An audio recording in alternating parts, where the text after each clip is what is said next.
Kepalaku berdengung, rasanya seperti ditindih. Pada hari ibuku melahirkanku, burung-burung murai di seluruh kota seakan menggila. Mereka berkumpul di atap rumahku. Ayahku sangat terkejut dan bergegas keluar untuk melihatnya. Dia hanya melihat kawanan burung murai yang menutupi seluruh langit, yang pada akhirnya terhubung dari atap rumahku sampai ke kediaman Jenderal Gu di timur kota, membentuk sebuah jembatan murai. Seorang peramal buta di ujung jalan, dengan bersemangat mengetuk bilah bambunya. Langit menurunkan jembatan murai. Ini adalah jodoh dari surga. Kedua keluarga ini akan segera melahirkan naga dan feniks. Ini benar-benar jodoh yang telah ditakdirkan. Benar saja, hari itu keluarga Gu dikaruniai seorang anak laki-laki. Sementara ibuku melahirkanku, menangis menyambut dunia. Maka, ayah pun menjodohkanku dengannya sejak kecil.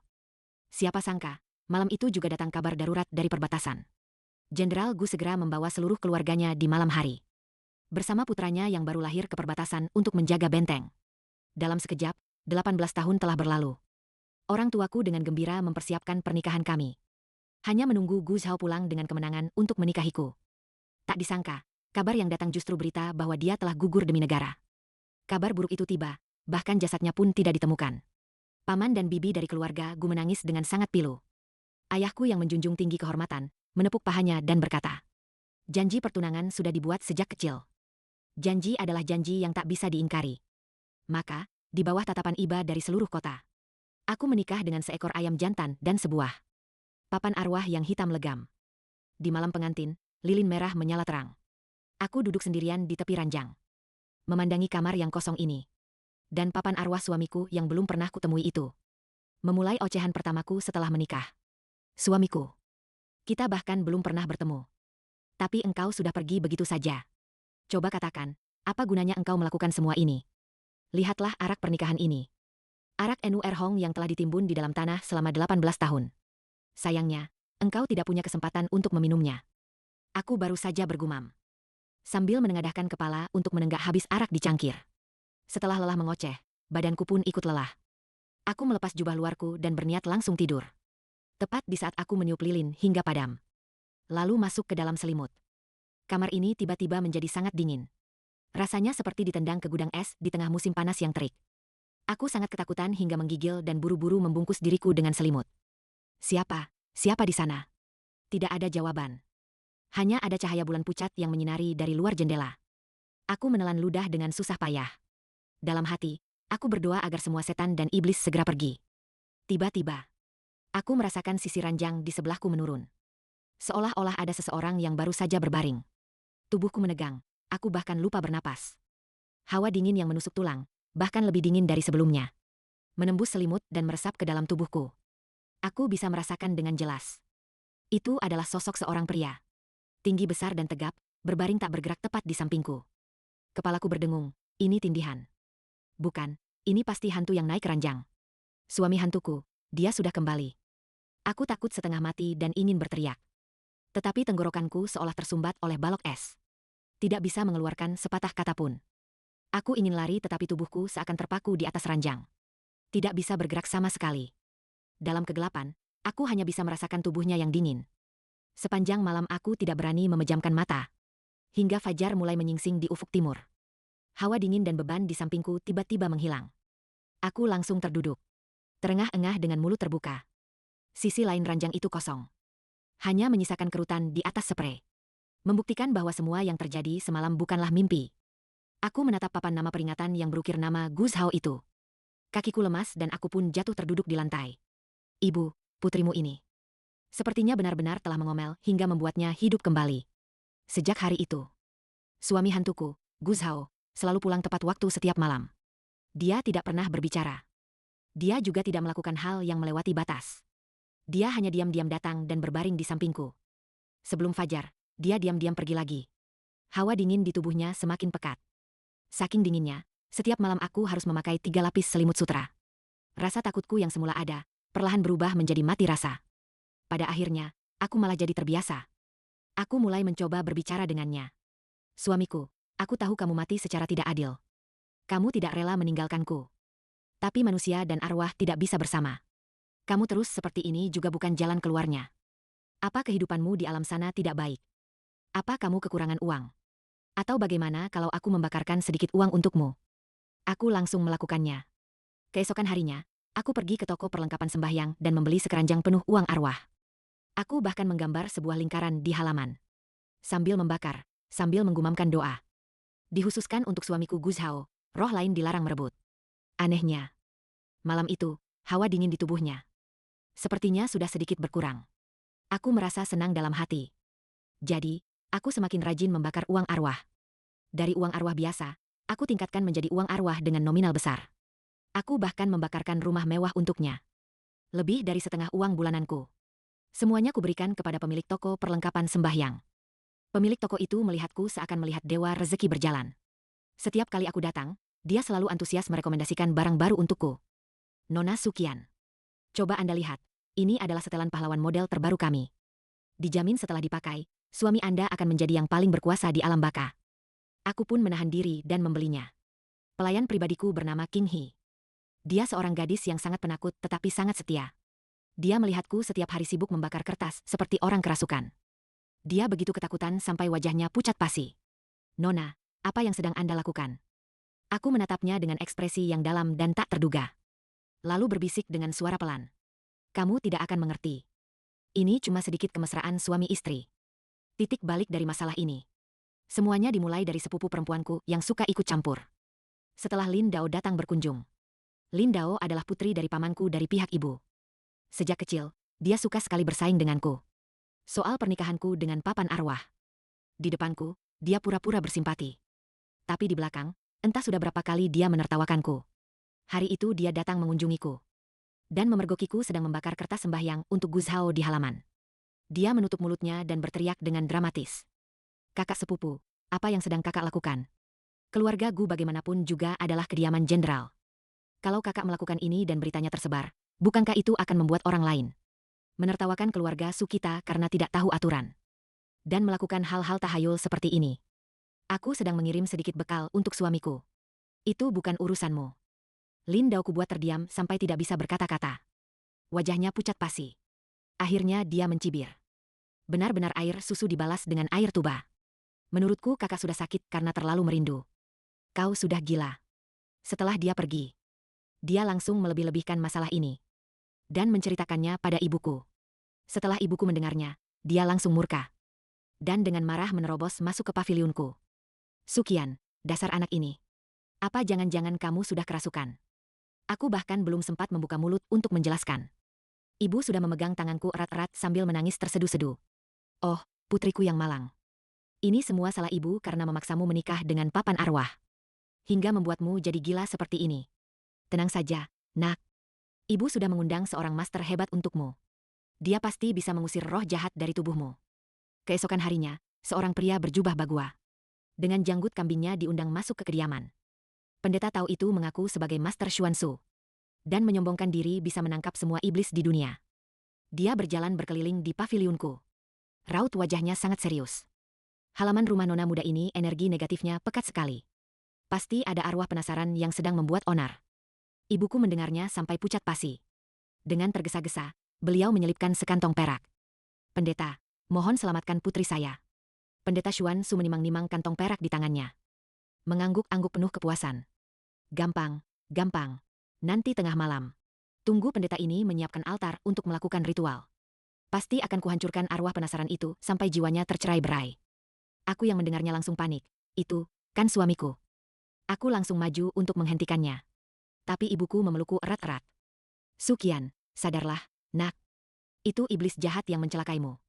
Ibu, dia tidak mencelakaiku. Dia hanya sedikit boros uang dan selimut kapas saja. Tepat tengah malam, Pendeta Xuansu memulai ritualnya. Dia memasang formasi sihir tepat di tengah halaman. Pedang kayu persik. Kertas jimat kuning, beras ketan, darah anjing hitam, semuanya lengkap. Terlihat sangat profesional. Suamiku.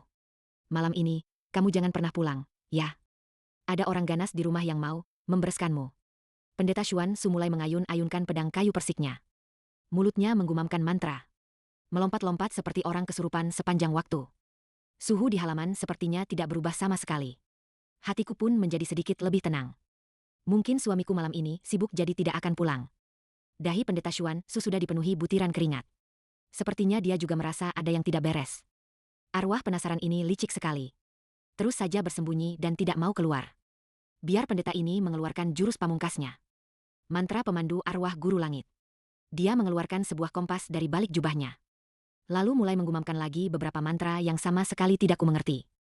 Saat sedang merapal mantra, tiba-tiba di tengah halaman, tiba-tiba berembus angin dingin yang suram. Jantungku mencelos, tamatlah sudah. Pendeta tua gadungan ini. Ternyata dia benar-benar berhasil memanggil suamiku kembali. Benar saja, suhu di halaman mulai turun drastis. Ibu dan King He tidak bisa menahan diri untuk tidak menggigil. Pendeta Xuan Hu malah terlihat sangat gembira. Sudah datang, sudah datang. Cepat tunjukkan wujud aslimu. Begitu dia selesai bicara. Pintu kamarku berderit lalu terbuka dengan sendirinya. Sesosok bayangan tinggi dan tegap. Perlahan melangkah keluar dari kegelapan. Di bawah sinar bulan, dia mengenakan jubah brokat hitam. Posturnya setegak pohon pinus. Wajahnya tertutup lapisan kabut tipis. Wajahnya tidak terlihat jelas. Tapi dari posturnya saja, sudah jelas dia adalah pria yang sangat tampan. Hawa dingin terpancar dari tubuhnya. Lebih dingin menusuk tulang dari kapanpun. Bunga dan rumput di halaman. Dengan cepat membeku menjadi lapisan es putih yang terlihat oleh mata telanjang. Ibu dan King He berteriak ketakutan. Lalu segera bersembunyi di balik pilar. Beraninya kau menunjukkan dirimu. Rasakan jimat petir langit milikku. Jimat kuning yang melayang di udara tiba-tiba terbakar dengan sendirinya. Jimat itu berubah menjadi abu dan berjatuhan ke tanah. Pendeta Xuan Hu tertegun. Ini tidak benar. Dia mengertakkan gigi, lalu mengeluarkan segenggam beras ketan. Sambil berteriak, dia melemparkannya dengan keras ke arah Gu Zhao. Beras ketan itu seolah menabrak dinding tak kasat mata. Berjatuhan ke tanah, sekitar setengah meter dari kaki Gu Zhao. Baru saat itulah Gu Zhao menunjukkan sedikit reaksi. Dia sedikit memiringkan kepalanya. Sepertinya dia sedang melihat pendeta tua yang melompat-lompat itu. Meskipun ekspresinya tidak terlihat jelas. Tapi aku bisa merasakan tatapan menghina darinya. Kali ini pendeta Xuan Hu benar-benar panik. Dia mengayunkan pedang kayu persiknya hingga menimbulkan suara desingan angin. Dia mengeluarkan semua jurus andalannya. Tapi Gu Zhao hanya berdiri diam di sana. Seolah-olah sedang menonton pertunjukan monyet. Perlahan-lahan, pendeta Xuan Hu mulai kedinginan hingga ingusnya meleleh. Dia hendak menyedotnya kembali, tapi siapa sangka, begitu dia menarik napas. Kedua lelehan ingus di bawah hidungnya langsung membeku menjadi dua batang es bening. Pendeta Xuan Hu langsung membeku di tempat. Mengusap ingus yang membeku di bawah hidungnya. Dia begitu ketakutan hingga lari pontang-panting. Berlari sambil menangis meraung-raung. Ibu, kekuatan arwah es 1000 tahun ini terlalu tinggi. Aku tidak akan sanggup menaklukkannya. Ini, ku kembalikan perak kalian. Aku menoleh ke arah Gu Zhao. Sepertinya dia juga melirikku sekilas. Lalu dia berbalik dan diam-diam kembali ke kamarnya. Ibu dan King He sudah ketakutan sampai termangu. Tapi entah kenapa, hatiku justru merasa sangat tenang. Sejak hari itu, tidak ada lagi yang berani datang ke kediamanku untuk menangkap hantu. Aku pun semakin santai membakar uang arwah. Menikah dengan hantu ternyata tidak buruk juga. Dia pendiam, tidak berisik, dan juga tidak genit. Walaupun memang agak dingin. Tapi saat musim panas, jadi lebih hemat karena tidak perlu membeli es batu. Suatu kali, aku tidur begitu nyenyak sampai tengah malam selimutku terlepas. Dalam keadaan setengah sadar, aku merasa ada seseorang yang menyelimutiku kembali. Gerakannya lembut namun sedikit canggung. Aku mulai membakarkan barang-barang yang lebih bagus untuknya. Mulai dari batangan emas dan perak kertas. Bahkan ada juga boneka pelayan dari kertas. Aku membakarnya sambil mengomel. Suamiku, di alam sana kau juga harus punya pelayan. Jangan kerjakan apa-apa sendiri, nanti kau kehilangan wibawamu. Malam itu aku bermimpi. Dalam mimpiku, aku seperti mendengar helaan napas yang sangat pelan. Aku pun mulai semakin menjadi-jadi. Membeli dari seorang pedagang keliling di gang sempit. Sebuah set. Alat pemanggil arwah yang berasal dari barat. King He menatapku yang sedang memeluk sebuah papan bundar yang dipenuhi dengan huruf dan angka yang rumit. Tatapannya padaku terlihat semakin prihatin. Malam tiba, aku menunggu Gu Zhao berbaring seperti biasa. Aku menyalakan lilin.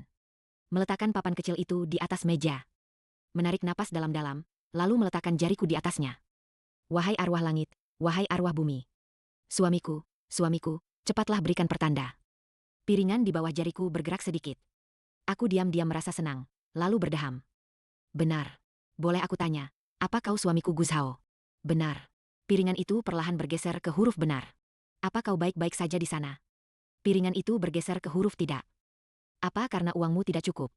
Piringan itu ragu sejenak, lalu bergeser ke huruf benar. Kalau begitu, katakan saja apa yang kau inginkan. Nanti akan kubakar dan kirimkan untukmu. Piringan itu berputar-putar di atas meja. Akhirnya dengan gemetar membentuk 3 kata. Emas batangan. Aku tertegun. Hanya itu saja. Keesokan harinya, aku membawa uang jajan yang ayah berikan. Kuborong semua emas batangan kertas di toko-toko perlengkapan doa di kota. Sampai 1 gerobak penuh. Pemandangannya bahkan lebih meriah daripada perayaan tahun baru. Orang yang tidak tahu mungkin mengira keluargaku akan membuka bank. Aku sedang menyuruh pelayan untuk memindahkan emas batangan itu ke halaman. Bersiap untuk mengadakan ritual besar malam ini. Tiba-tiba, langit berubah drastis. Langit menjadi gelap dalam sekejap. Awan hitam berkumpul, guntur dan kilat menyambar. Sebuah aura yang bahkan lebih agung daripada Gu Zhao. Hawa dingin yang menyesakan turun dari langit. Tiba-tiba, langit berubah drastis. Langit menjadi gelap dalam sekejap. Awan hitam berkumpul, guntur dan kilat menyambar. Sebuah aura yang bahkan lebih agung daripada Gu Zhao. Hawa dingin yang menyesakan turun dari langit. Semua orang di kediaman Su ketakutan setengah mati. Mereka semua buru-buru bersujud di tanah. Hanya aku yang masih berdiri terpaku seperti patung. Tanganku memeluk erat emas batangan yang besar, tidak tahu harus berbuat apa. Di antara awan, tiba-tiba muncul cahaya keemasan. Barisan prajurit langit dengan baju zirah emas yang berkilauan. Memegang tombak panjang, tampak gagah dan agung. Mereka menapaki awan dan menunggangi angin, perlahan-lahan turun. Mengepung halaman kecil rumahku hingga semut pun tak bisa lewat. Jenderal Dewa yang memimpin memiliki kepala macan tutul dan mata bulat, suaranya menggelegar seperti lonceng besar. Atas perintah Kaisar Langit. Untuk menangkap dewa yang turun ke dunia fana tanpa izin. Dewa perang yang lalai akan tugasnya Gu Zhao. Cepat keluar dan serahkan dirimu. Seluruh halaman menjadi sunyi senyap, semua orang tercengang. Semua orang membelalakan mata melihat para dewa di langit. Lalu kembali menatapku. Gu Zhao yang mana? Maksudmu nama Gu Zhao yang ada di papan arwahku. Tepat pada saat ini, pintu kamarku terbuka. Sosok yang hanya pernah kutemui dalam kegelapan malam. Untuk pertama kalinya muncul di hadapan semua orang di siang hari bolong. Akhirnya, aku bisa melihat wajahnya dengan jelas. Alisnya tajam bak pedang, matanya bersinar, dan hidungnya mancung. Wajah itu begitu tampan hingga tak bisa dilukiskan dengan kata-kata. Pikiranku menjadi kosong. Batangan emas di tanganku jatuh ke tanah dengan bunyi, klang. Pikiranku menjadi kosong. Batangan emas di tanganku jatuh ke tanah dengan bunyi, klang. Jenderal Dewa Petir yang memimpin itu langsung melotot begitu melihat Gu Zhao. Gu Zhao, ternyata kau benar-benar di sini. Berani-beraninya kau menipu istana langit dan diam-diam tinggal di dunia manusia. Cepat ikut kami kembali untuk menerima hukuman. Gu Zhao mengerutkan kening, sepertinya terganggu oleh kebisingan mereka. Dia perlahan mengangkat tangannya, lalu menjentikkan jarinya. Terdengar bunyi, tak, yang renyah. Suhu di halaman tiba-tiba anjlok. 100.000 prajurit dan jenderal langit di atas sana. Bersama dengan jenderal Dewa Petir yang gagah perkasa itu. Tepat di depan mata kami. Manusia dan tunggangannya membeku menjadi patung es dalam berbagai pose. Masih dengan ekspresi gagah mereka yang tadi. Terlihat sangat konyol. Setelah selesai, Gu Zhao berbalik. Tatapannya berhenti padaku. Dia menatapku. Lalu menatap tumpukan batangan emas di halaman. Terdiam sejenak lalu menghela napas. Benda ini, kalau dibakar asapnya terlalu banyak, dan tidak banyak gunanya. Tidak bisa dipakai untuk apa-apa juga. Lain kali, kau tukarkan saja langsung dengan emas dan perak asli. Benda-benda itu baru mata uang yang kuat, lebih mudah dibelanjakan. Seluruh keluargaku begitu ketakutan hingga tak bisa berkata-kata. Kami melihat patung-patung es para dewa yang memenuhi halaman. Lalu beralih menatap suami hantuku yang sedang serius memberiku pelajaran. Tentang pengetahuan mata uang dunia bawah. Semuanya serempak membeku di tempat. Sepertinya ada yang tidak beres dengan dunia ini. Seluruh keluargaku menatap terpaku pada patung-patung es dewa yang memenuhi halaman. Dan pada suami hantuku yang sedang serius memberikan penjelasan. Tentang mata uang dunia bawah milikku. Semuanya langsung membeku. Dunia ini benar-benar ada yang tidak beres. Ayahku yang paling cepat bereaksi. Dia langsung berlutut ke tanah dengan keras. Lalu bersujud berulang kali ke arah Gu Zhao. Dewa Agung, ampuni saya, hamba yang hina ini buta, tidak mengenali orang agung di hadapan saya. Tidak tahu bahwa Dewa Agung telah turun ke sini. Bahkan sampai menikahkan putriku dengan papan arwah Anda. Ibuku juga tersadar dan buru-buru ikut berlutut. Sambil bersujud dan menangis. Oh, Dewa Agung. Putriku kian-kian itu hanya punya kebiasaan mulutnya sedikit ceplas-ceplos. Tapi hatinya sangat baik. Dia sudah membakarkan begitu banyak kertas sembahyang untuk Anda. Meski tidak ada jasa, setidaknya ada kerja kerasnya. Mohon berbelas kasihan, jangan menghukumnya, ya. Alis Gu Zhao berkerut semakin kencang. Berdiri semua, Berisik sekali. Ayah dan ibuku langsung terdiam. Berdiri dengan gemetaran. Terlihat persis seperti dua ekor burung puyuh. Pandangan Gu Zhao kembali tertuju padaku. Setiap hari kamu mengoceh tentang apa? Bibirku berkomat-kamit. Sesaat tidak tahu harus mulai bicara dari mana. Melihat ekspresiku yang canggung. Dia sepertinya kehilangan kesabaran, lalu melambaikan tangannya. Sesaat kemudian, dia berbalik badan dan melihat ke arah patung-patung es yang terlihat sangat hidup di halaman. Lalu menghela napas panjang. Merepotkan. Lalu dia dengan santai mengayunkan tangannya. Patung-patung es itu langsung meleleh menjadi genangan air. Kemudian menguap menjadi kabut. Lenyap tanpa jejak. Langit yang tadinya dipenuhi awan hitam. Dalam sekejap kembali cerah. Seolah tidak pernah terjadi apa-apa. Langit yang tadinya dipenuhi awan hitam. Dalam sekejap kembali cerah. Model. Seolah tidak terjadi apa-apa. Hanya wajah ayahku dan para pelayan yang kebingungan seperti habis melihat hantu. Yang menjadi bukti dari kejadian aneh barusan. Siapkan makanan, aku lapar. Bukankah setiap hari aku sudah menyajikan makanan di depan altar pemujaanmu? Aku lihat babi Hong Dongpo buatanmu kelihatannya enak. Ada apa dengan dewa ini? Mencuri makanan sesajen saja tidak cukup, kamu bahkan. Dia melirik ke arahku. Tatapannya tidak menunjukkan emosi sedikitpun, hanya dingin. Seketika nyaliku ciut. Semua kata yang ingin kuucapkan terpaksa kutelan kembali. Tuan, apakah Tuan ingin tambah sesuatu lagi? Biar hamba siapkan segera untuk Tuan. Jadilah, di suatu sore yang penuh keajaiban ini. Aku mulai menyiapkan pesta penyambutan untuk suamiku sang dewa yang kabur dari rumah. Sementara suamiku sang dewa, Dewa Agung Gu Zhao, duduk dengan santainya di dalam kamarku. Lalu tertidur pulas. Ayah dan ibuku gemetaran berjaga di luar pintu. Tak berani masuk, tapi juga tak berani pergi. Nona, Tuan muda, apakah beliau benar-benar seorang dewa? Tentu saja. Apa kamu pernah lihat hantu yang pemilih soal makanan seperti itu? Aku mencincang samcan di atas talenan dengan kesal. Makanan pun selesai disiapkan, 4 lauk dan 1 sup, semuanya masakan rumahan yang sederhana. Saat aku membawa nampan makanan ke kamar, Gu Zhao baru saja terbangun. Dia duduk di meja, menatap hidangan di depannya. Lalu mengambil sumpitnya. Gerakannya anggun, sikapnya agung. Seolah-olah sedang menghadiri pesta persik abadi di kahyangan. Jauh lebih enak daripada minum embun di langit. Mulai sekarang, urusan makanan kuserahkan padamu. Begitulah. Siang hari, secara resmi dia adalah suamiku yang gugur di medan perang. Tapi kenyataannya dia hanyalah seorang pengangguran yang bersembunyi di kediaman. Kerjaannya hanya makan dan tidur. Tidur lalu makan, sesekali membaca buku. Malam hari kami masih tidur dengan selimut terpisah. Karena meskipun hawa dingin di tubuhnya sudah sedikit mereda, tapi masih terasa dingin menusuk tulang. Dulu, aku adalah seorang janda yang hanya bisa membakar uang kertas untuk arwah suamiku.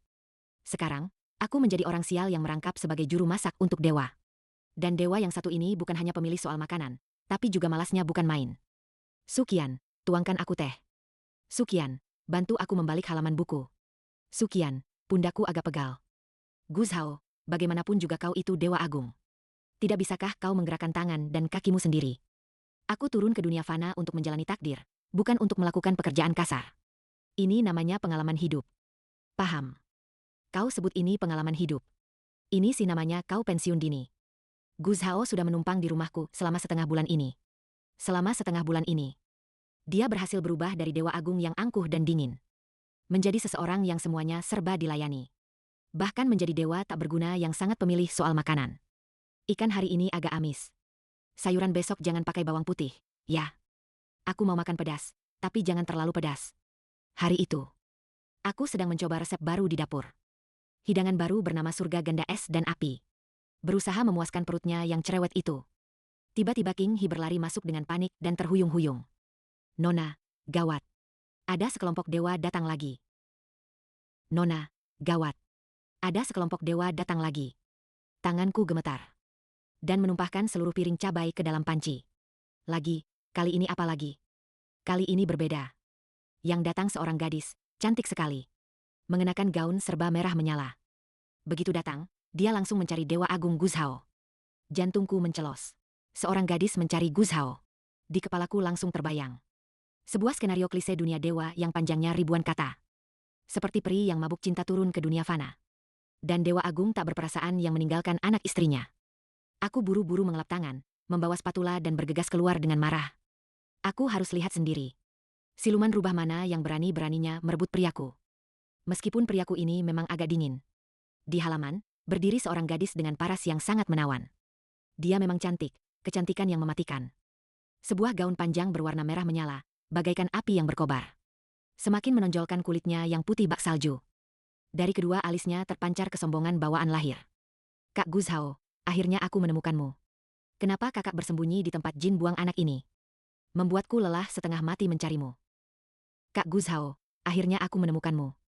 Kenapa kakak bersembunyi di tempat terpencil seperti ini? Aku sampai kelelahan mencarimu. Sambil berkata, dia hendak menerjang ke arah Guzhao. Reaksi Guzhao lebih cepat dariku. Dia mengelak dengan cepat. Dalam sekejap, dia sudah muncul 3 meter jauhnya. Dengan ekspresi penuh rasa jijik menatap wanita itu. Ciluan. Aku sudah bilang padamu, jauhi aku. Kenapa kakak begitu kejam? Kaisar Langit hampir mati marah karena kakak seenaknya turun ke dunia fana. Kakak bahkan membekukan semua jenderal Dewa Petir.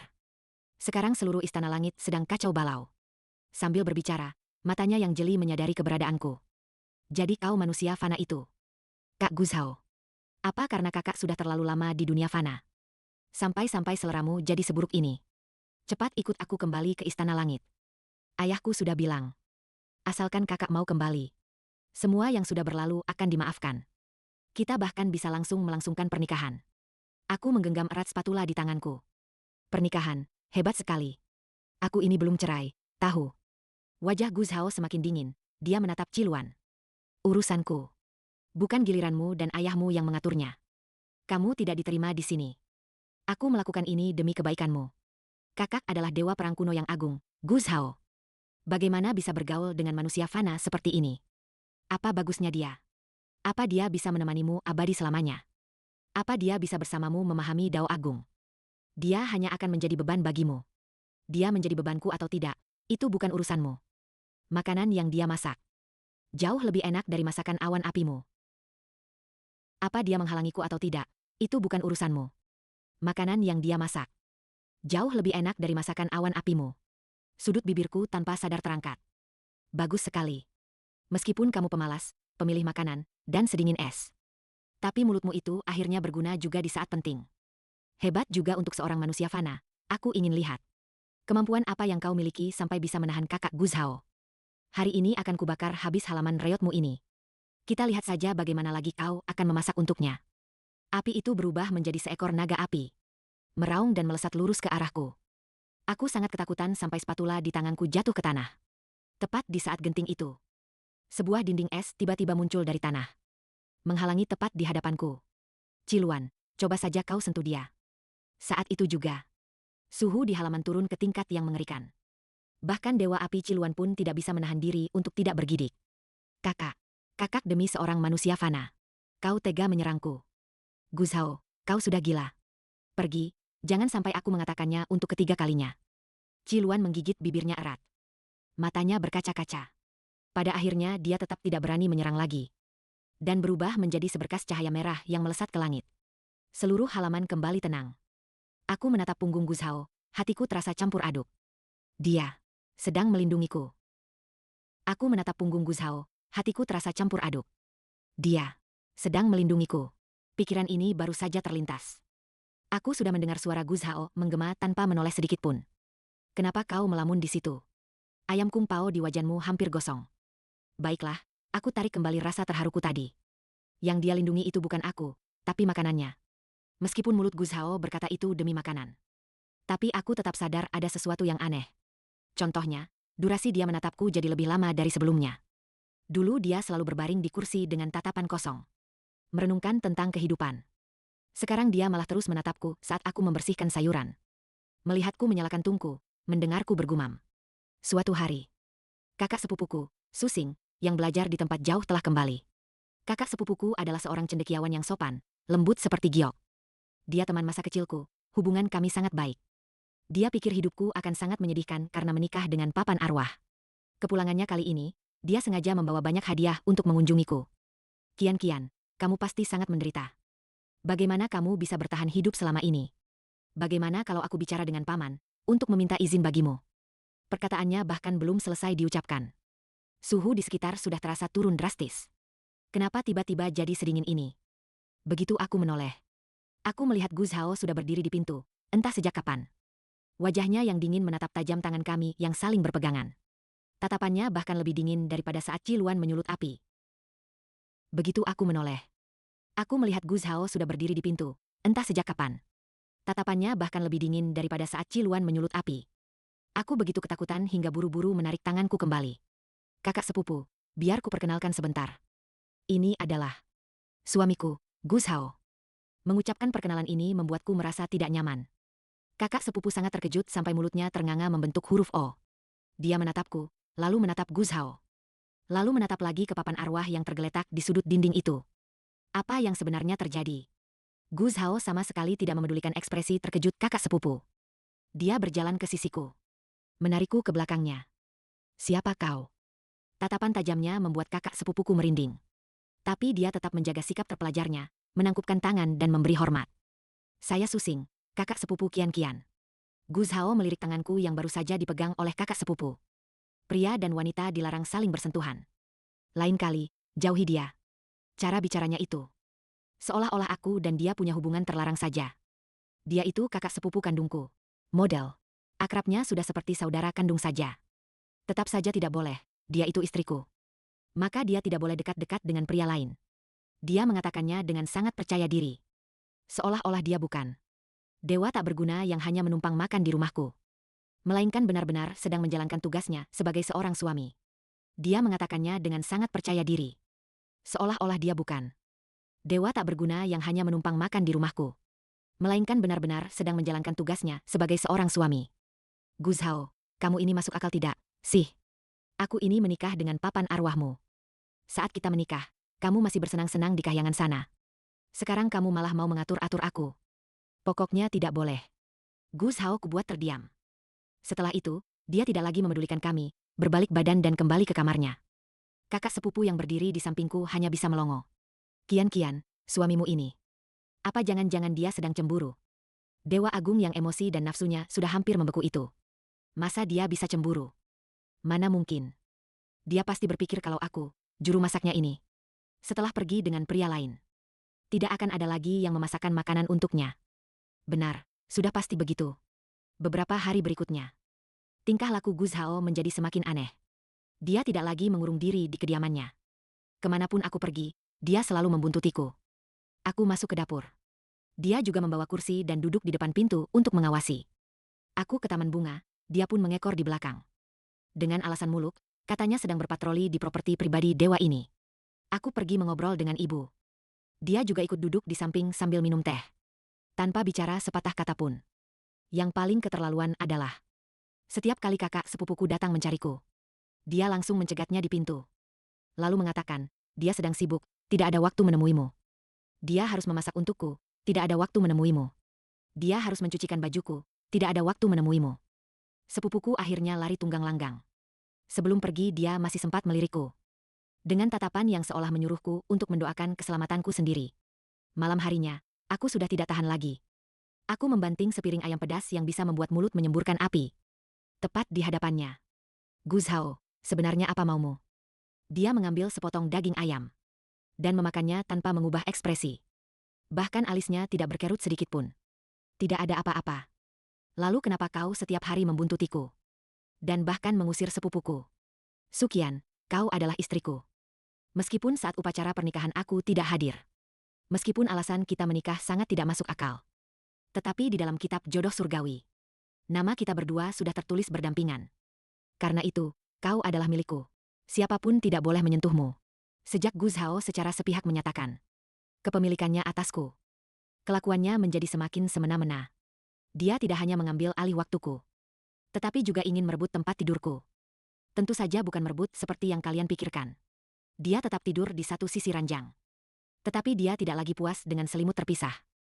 Dia menuntut kami harus memakai satu selimut yang sama. Dengan alasan indah menyeimbangkan yin dan yang.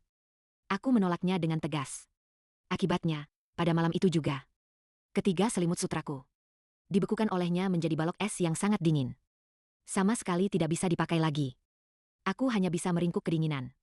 Pada akhirnya, aku pun terpaksa menyerah. Aku masuk ke dalam selimutnya dengan tubuh menggigil. Siapa sangka, di dalam selimut tidak sedingin yang kubayangkan. Sepertinya dia sengaja menahan hawa dinginnya. Hanya menyisakan sedikit rasa sejuk yang samar. Dalam kegelapan, aku bisa mendengar napasnya yang teratur.